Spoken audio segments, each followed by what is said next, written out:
Otan sama Kak Raffi mau menjelajah jauh ke alam liar Ambon. Eits, tapi petualangan kali ini sungguh tak terduga. Tak disangka tadinya Otan berjodoh bisa bertemu dengan sang penjaga mata air di negeri Suli Ambon. Siapakah dia? Apakah dia makhluk menakutkan atau justru bersahabat?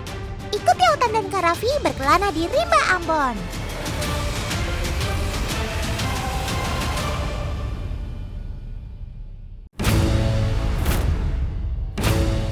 Ini adalah hutan Pulau Ambon, teman. Rumah bagi banyak aneka ragam fauna eksotis asli Indonesia. Nah, petualangan Otan dan Kak Raffi ini awalnya ingin mencari keberadaan satwa-satwa endemik di Pulau Ambon yang jarang ditemui. Seperti burung nuri raja Maluku atau si kakatua raja. Tapi Otan yakin dengan alam yang masih terjaga seperti ini, kita pasti bisa bertemu aneka sobat Otan yang unik dan cantik manis.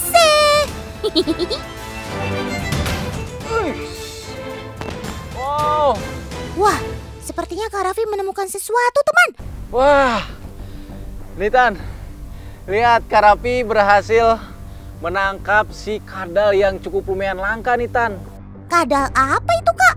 Jadi ini merupakan kadal ekor biru Tan. Dilihat dari ekornya biru seperti ini nih. Wah, iya. Lihat, teman. Warna ekornya cakep banget. Jadi ini merupakan kadal yang memang ukurannya tuh kecil dan dia kenceng banget Tan buat larinya Tan. Tuh. Kadal kecil ini merupakan pemakan serangga-serangga kecil Tan. Kayak belang-belang kecil, terus cacing. Dan dia memiliki pertahanan yang sangat unik Tan. Nih, ekornya yang warna biru ini bisa dipakai untuk pertahanan ketika dia merasa terancam. Jadi dia akan mematahkan ekornya untuk mengalihkan perhatian mangsanya Tan. Paham Otan, Kak?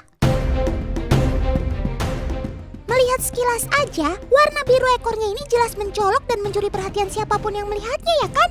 Makanya kalau sampai terputus, ekornya ini pasti langsung menjadi pengalih perhatian yang jitu. Sepertinya di sini memang habitatnya nih Tan. Nah, selain si kadal ini ada di bawah-bawah tanah, dia juga merupakan pemanjat yang ulung Tan. Nih. Masih gigi. Tuh. Kayaknya dia marah tuh diganggu Kak Raffi. Tapi nggak apa-apa kan, Kak? Enggak sakit Tan. Ini kan kadalnya kecil Tan. Tuh. Ya udah Tan, kita rilis lagi si kadal ekor birunya Tan. Dadah kawan. Oke Kak, kita lanjut jelajahi hutan ini.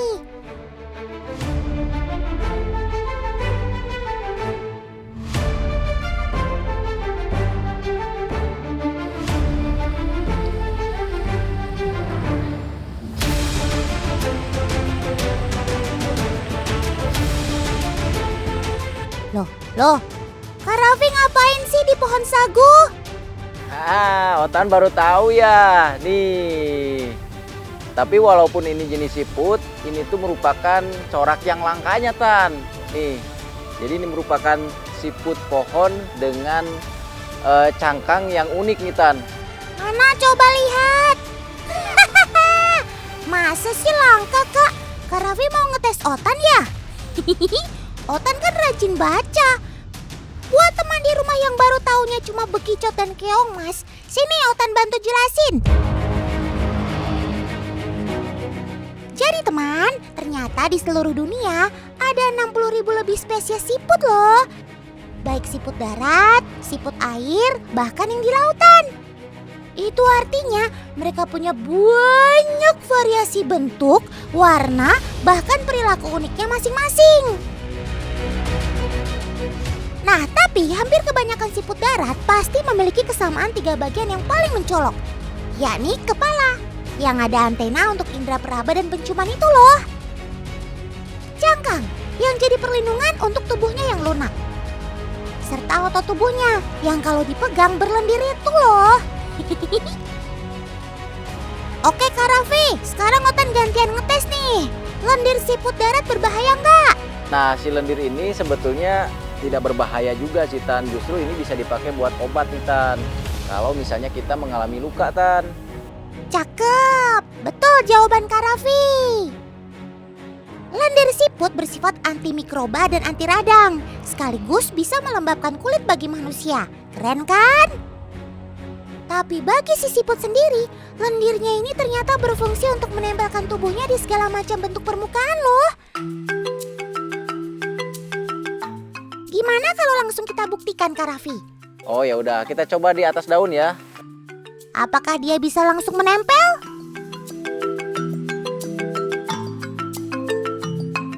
Ya, mudah saja saudara-saudara. Terbukti ya teman, si siput ini memang juaranya nempel kayak perangko.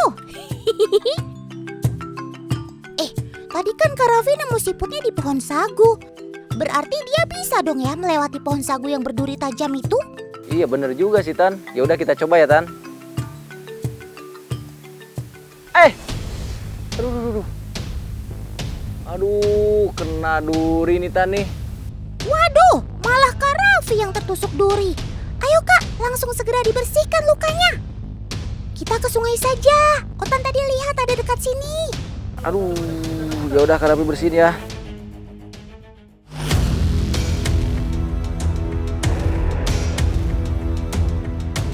Ayo Kak, langsung dicuci lukanya, mumpung airnya bersih. Aduh, Tan. Kenapa Kak, kenapa? Wah, apa itu? Jangan-jangan anaconda Kak. Ini si Morea ternyata Tan. Wah, ternyata di sungai ini ada Moreanya Tan. Astaga, betul Kak. Ini si Morea atau si ikan sidat. Setahu Otan sih mereka memang ada banyak ditemukan di sini. Tapi kok bisa ya Moreanya muncul mendekat tiba-tiba? Iya bener Tan. Tadi kayaknya Kak Raffi pas nyuci darah di sini, dia langsung nyium darah Kak Raffi nih. Nah itu dia Kak. Si Morea pasti mencium darah Kak Raffi dan disangka aroma hewan makanannya. Si Morea kan doyan makan daging juga Kak. Ayo Kak, kita lekas ikuti dia. Wah, gede banget Tan Moreanya Tan. Iya Kak, betul-betul jumbo ukuran Morea di sini.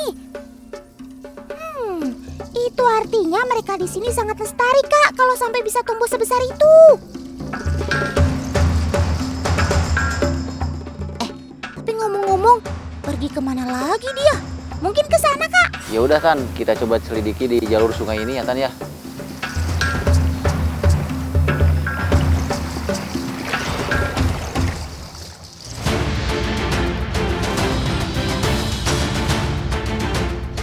Si Moreanya betul-betul gesit teman. Dalam sekejap langsung menghilang. Nah itu Kak. Kak Raffi mau coba pegang Moreanya ya? Hati-hati loh ya Kak. Sabar, tenang, kalem Kak. Ya, semudah itu dia lolos teman. Susah ternyata Tan. Wah, tentu saja Kak. Itu kan salah satu bentuk pertahanan dirinya juga. Biar bisa langsung melenggang bebas kalau disergap musuhnya. Ya udah kita lanjut lagi ke bagian depan ya Tan. Oke Kak, Otan bantu pantau dari atas. Gimana Kak Raffi? Sudah ketemu Moreanya? Ternyata dari tadi kita cari belum ada nih Tan. Malah Kak Raffi di sini nemu ada beberapa udang Tan. Walah, jadi tadi tuh Kak Raffi lagi mencoba nangkep udangnya untuk mancing Moreanya keluar toh. Si udangnya juga ternyata gesit teman. Dia langsung berenang mundur dan bersembunyi di rimbunnya akar pohon. Tapi kalaupun tertangkap, dia juga pasti berani menyerang balik dengan capit panjangnya itu. Kecil-kecil cabai rawit kamu sob. Wah, berarti udang di sini bisa jadi makanannya si Morea juga ya Kak? Betul Tan. Tadi juga kan di sana kita nemu beberapa hewan lain juga tuh Tan. Tapi belum ketemu. Makanya kita coba jalur depan sini lagi nih Tan. Oke Kak, kita coba maju lagi. Kayaknya si Morea ada di bawah daun-daun atau masuk ke lubang deh Kak. Coba kita sisir yuk.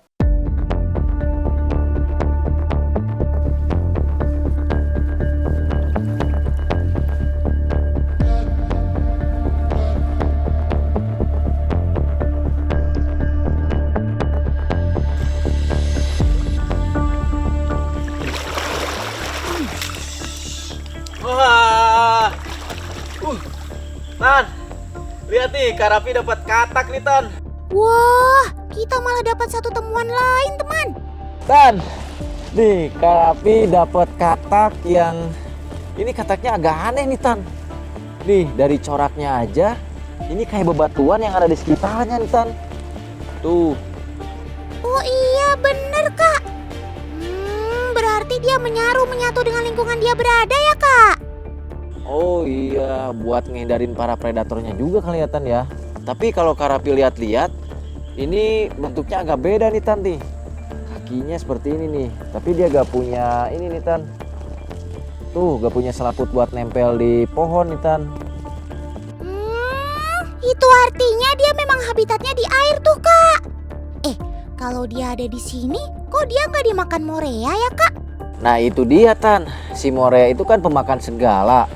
Masa iya katak ini gak dimakan sama si Morea, Tan? Kalau begitu kita cari tahu yuk, Kak. Ya udah, Tan. Kita cari tahu ya.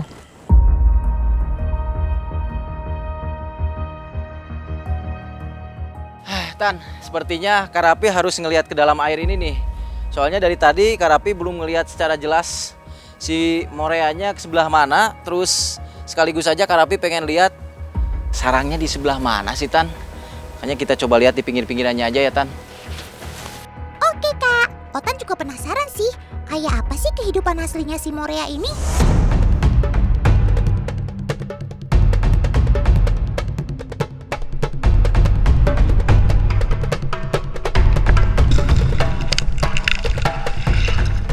Nah, itu, Kak. Mereka ternyata ada banyak berkumpul di situ.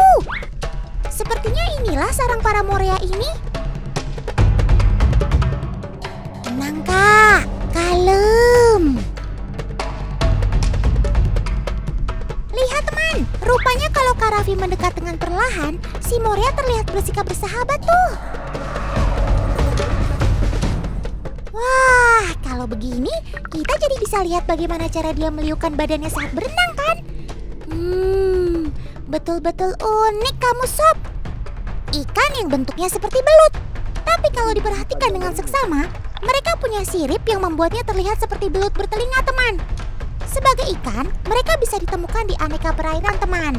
Alias, ada yang di air tawar dan ada juga yang di laut. Tapi untuk mencapai ukuran sebesar-besar ini pastilah lama, teman. Makanya Otan penasaran sih, kok bisa ya ada Morea sebanyak dan sebesar mereka hidup lestari? Seolah tidak ada yang memburu mereka. Dan yang paling aneh, Moreanya bersahabat dengan manusia. Tuh, mereka gak ada satupun yang menyerang Kak Raffi. Padahal kan Morea hewan yang agresif dan bisa saja menyerang siapapun.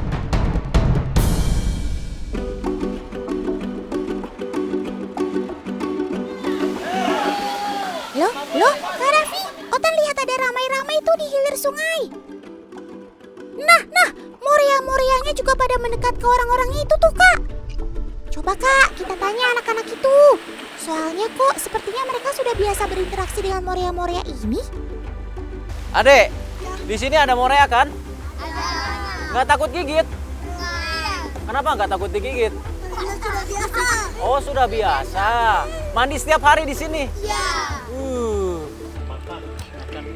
Astaga, Otan baru ingat. Jadi teman, di Ambon ini si Morea sudah hidup berdampingan dengan masyarakat sejak dahulu kala. Dikisahkan nenek moyang masyarakat di sini sempat kesulitan air saat pindah tempat tinggal. Ketika tongkat ajaib dilemparkan dan menancap di satu titik, dari situlah muncul mata air dan keluar bersama si Morea ini. Makanya masyarakat sini percaya Morea dikeramatkan sebagai penjaga mata air, teman. Kalau sampai Morea ini celaka, ditakutkan nanti mata airnya juga akan mati dan bencana kekeringan akan melanda. Wah, betul-betul kisah yang luar biasa ya. Kelestarian si Morea yang terjaga karena kearifan lokal yang berlaku di masyarakatnya. Terjawab sekarang, kenapa Moreanya bisa jinak dan bersahabat dengan manusia. Bahkan sampai hewan-hewan lainnya ikut lestari loh meski hidup berdampingan dengan si Morea pemangsa alaminya. Rupanya kalian dirawat dan dijaga dengan baik secara turun-temurun, toh, Sob. Otan kagum dan salut mendengarnya. Jadi berkat legenda itu, Morea-Morea ini sangat terjaga kelestariannya. Berikutnya adalah tugas kita untuk menjaga mata air negeri Suli ini agar tetap mengalir jernih dan bebas sampah seterusnya. Salam lestari! Oh, wow, Tan.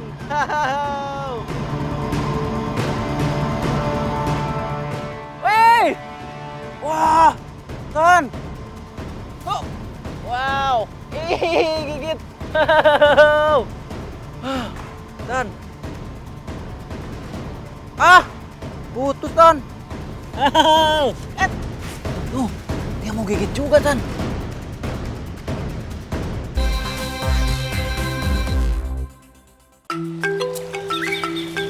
Oh iya teman, sebagai salah satu negara kepulauan terbesar di dunia, secara garis besar, fauna di Indonesia dibagi menjadi 3 kelompok. Mulai dari fauna asiatis, fauna peralihan, dan fauna australis. Fauna asiatis adalah fauna peralihan yang dipisahkan oleh garis Wallace. Sedangkan fauna australis dan fauna peralihan dipisahkan oleh garis Weber. Setiap kelompok fauna pastinya memiliki hewan dengan ciri khas yang berbeda. Salah satunya di Pulau Ambon yang masuk ke dalam kelompok fauna peralihan. Dengar-dengar, di sini banyak reptil endemik yang pastinya memiliki tampilan cantik dan juga menarik. Nah, salah satunya yang jadi misi pencarian Otan dan Kak Raffi kali ini adalah si kadal lidah biru atau biasa dikenal dengan sebutan kadal banana.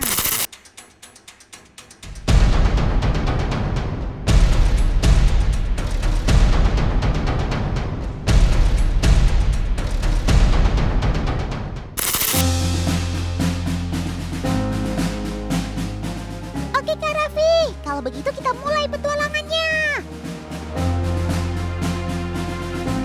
Kadal lidah biru merupakan salah satu hewan endemik Indonesia yang tersebar di beberapa tempat. Salah satunya di Kepulauan Ambon ini teman. Untuk itu, Otan dan Kak Raffi akan mencoba menelusuri jejak si kadal lidah biru di hutan Batu Goso di daerah Wailela, Ambon. Tapi, untuk masuk ke dalam hutan Batu Goso, kita harus menerjang aliran sungai yang cukup deras. Dan juga rerumputan yang cukup tinggi teman. Meskipun lokasinya tidak jauh dari pusat kota, namun hutan Batu Goso masih sangat dijaga sekali kelestariannya. Otan jadi makin penasaran, kira-kira kita bisa bertemu hewan apa aja ya hari ini?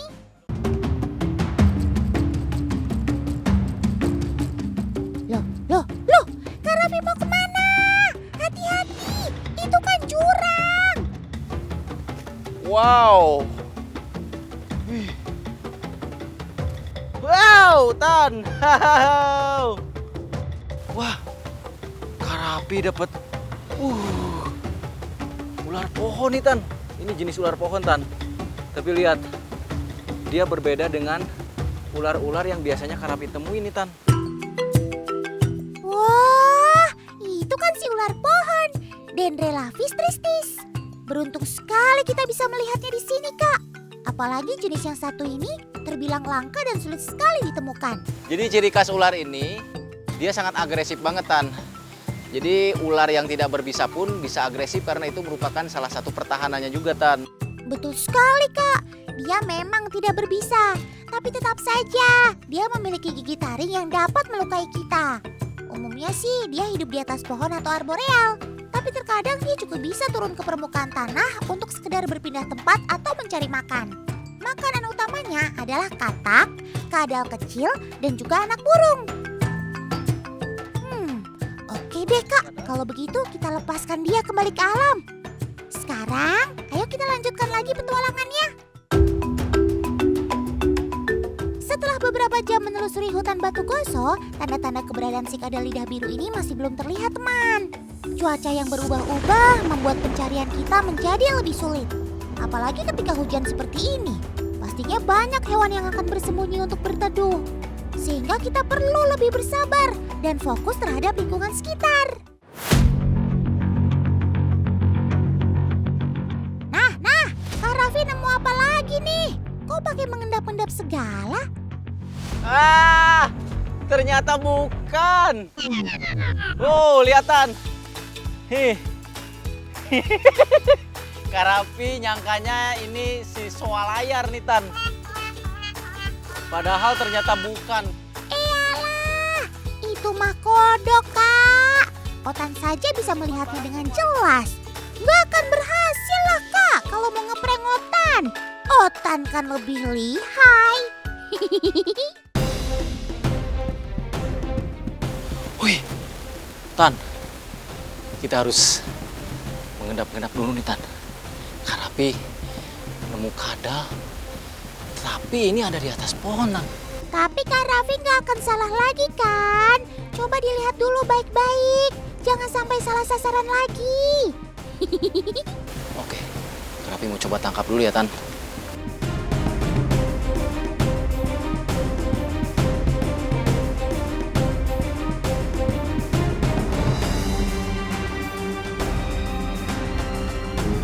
Oh, wow, ih gigit. Tan. Ah, putus Tan. Wah, ternyata dia merasa terancam tuh, Kak. Sampai-sampai dia memutuskan ekornya seperti itu. Tapi nggak apa-apa, nanti juga bisa tumbuh lagi kok. Ih, ternyata ini kadal minyak Tan, tapi warna bawah tubuhnya warna hijau kayak gini nih. Iya, dia memang berbeda, Kak. Dia salah satu jenis kadal pohon atau biasa disebut mabuya. Dia merupakan genus kadal ekor panjang yang banyak tersebar di Kepulauan Karibia dan juga Indonesia. Tubuhnya tidak terlalu besar, sehingga memudahkan dia untuk bergerak ketika sedang berada di atas pohon. Oh ya teman, kadal pohon yang satu ini merupakan hewan pemakan segala atau omnivora. Dia biasa memakan daun-daunan, serangga, dan juga kadal berukuran kecil. Tuh Tan, lihat. Kadal ini masih gigit tangan Karapi, gak dilepas-lepas. Sakit nggak sih, Kak? Lumayan sakit sih Tan. Kak Raffi ini ada-ada saja. Sudah tahu berbahaya tapi masih aja berani megang si kadal pohon itu. Ya, meskipun tidak memiliki bisa atau racun, tapi kadal pohon memiliki gigi yang tajam dan juga rahang yang kuat. Biasanya kalau dalam keadaan terdesak, dia akan mencoba menggigit dengan keras dan gak mau dilepas. Ya, mirip sama tokek gitu deh.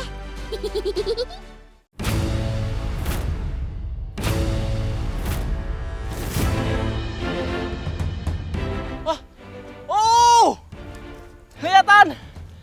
Ini dia hewan yang kita cari-cari nih Tan. Wah, akhirnya Kak, kita berhasil menemukannya. Benar dugaan Otan, kalau cuaca sedang hujan seperti ini, pasti dia akan bersembunyi untuk meneduh. Tuh Tan, lihat. Dia punya keunikan di bagian lidahnya, warnanya warna biru Tan. Dan itu untuk memikat mangsanya Tan. Bukan hanya itu Kak, lidahnya yang biru itu suka ia gunakan untuk mengelabui mangsanya. Jadi ketika dia sedang terdesak, biasanya dia akan menjulurkan lidahnya untuk menakut-nakuti pemangsanya tuh. Padahal si kadal panana ini tidak memiliki racun maupun bisa ya teman. Namun karena warna lidahnya yang mencolok, sehingga banyak orang maupun hewan lainnya yang takut untuk dekat-dekat dengan dia. Kamu emang keren Sob. Nah Tan, kalau kita lihat-lihat, kepalanya hampir mirip sama ular Tan. Tuh, makanya bagi beberapa orang ini disebut juga ular yang berkaki Tan. Betul sekali Kak, sekilas sih memang mirip banget ular. Apalagi kalau kita melihat bagian kepalanya saja seperti ini. Coba Kak, keluarkan dia dari tempat persembunyiannya. Otan jadi penasaran mau melihatnya dari dekat. Wah, dia langsung mengeluarkan suara Tan. Wow. Eish. Hohoho. Lihat Tan, Wah, Otan dengar kan? Iya Kak, Otan dengar. Dia mencoba mengeluarkan suara desis sekencang mungkin untuk menakut-nakuti pemangsanya. Kedengeran kan Tan? Coba sini deh, deketin Tan. Oke Kak, Otan turun. Tuh, dia mau gigit juga Tan. Iya Kak, meskipun tubuhnya kecil, tapi dia terlihat sangat agresif. Jadi Kak Raffi juga harus hati-hati ya. Ternyata dia agresif juga, Tan. Tapi kalau kita lihat di bagian kakinya punya cakar juga. Tuh. Ini. Iya Kak, dia memiliki cakar sebagai salah satu senjata untuk menghadapi pemangsanya. Cakar itu juga sering digunakan untuk dia menggali tanah, untuk bersembunyi atau mencari makan. Sobat Otan ini termasuk hewan pemakan segala ya teman. Dia bisa memakan kadal kecil, ular kecil, dan juga buah-buahan yang jatuh ke tanah. Ya, meskipun dia memiliki cakar, bukan berarti dia bisa memanjat pohon seperti biawak atau kadal lainnya ya. Dia merupakan hewan terestrial atau aktif di atas permukaan tanah. Setelah melakukan perjalanan panjang, akhirnya kita berhasil menemukan keberadaan si kadal lidah biru di habitat aslinya. Kadal panana yang merupakan salah satu hewan endemik di Indonesia ini memang memiliki ciri khas yang unik dan berbeda dengan kadal lainnya. Beruntung sekali kita bisa melihatnya secara langsung. Itu artinya populasi mereka di hutan Batu Goso masih sangat terjaga. Mission completed.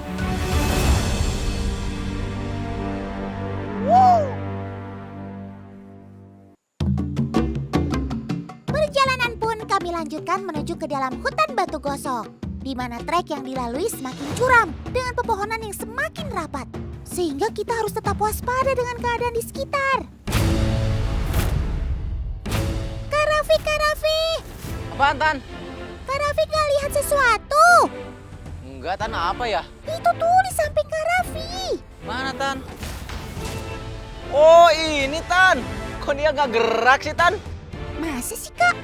Iya tuh. Mana? Otan lihat Kak. Dia gak bergerak. Oh, kayaknya dia emang udah mati nih, Matan.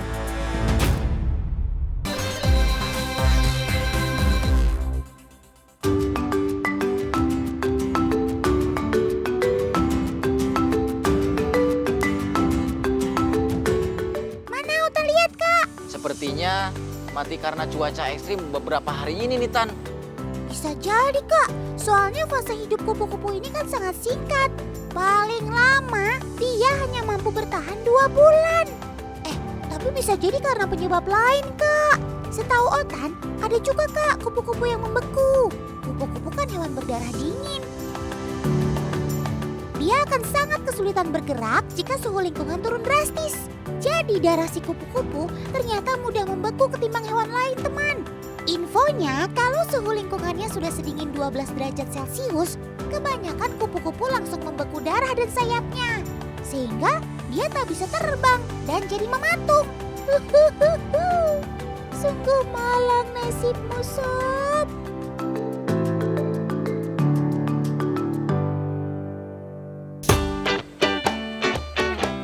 Kak Raffi lagi nyari apa sih?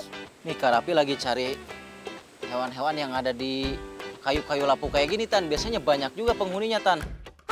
Betul juga tuh Kak. Apalagi kalau sedang musim hujan seperti ini. Pasti banyak hewan yang suka bersembunyi untuk meneduh. Ayo kita cari Kak. Wah, ini dia nih, Tan.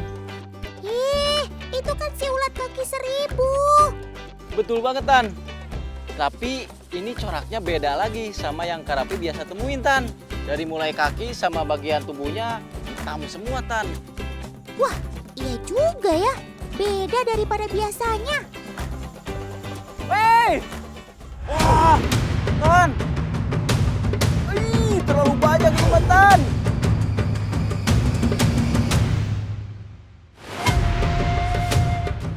Wah, ternyata mereka bersarang di batang kayu ini, Kak.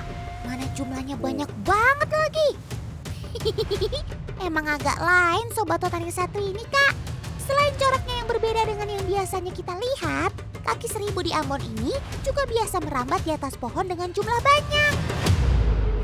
Millipede atau biasa disebut kaki 1000 merupakan salah satu hewan yang banyak ditemukan di sekitar kebun maupun hutan. Dinamakan kaki 1000 bukan karena jumlah kakinya ada 1000 ya teman, tapi karena jumlahnya yang memang sangat banyak. Kaki 1000 sangat penting di alam karena tugasnya sebagai pendaur ulang kecil di alam. Biasanya dia akan memakan tumbuhan dan hewan yang mati untuk mendaur ulang nutrisi kembali ke dalam tanah. Meskipun terlihat tidak berbahaya, namun kaki seribu ini ternyata memiliki cairan yang dapat membuat iritasi kulit loh. Dia biasanya akan mengeluarkan cairan tersebut ketika dalam keadaan terdesak.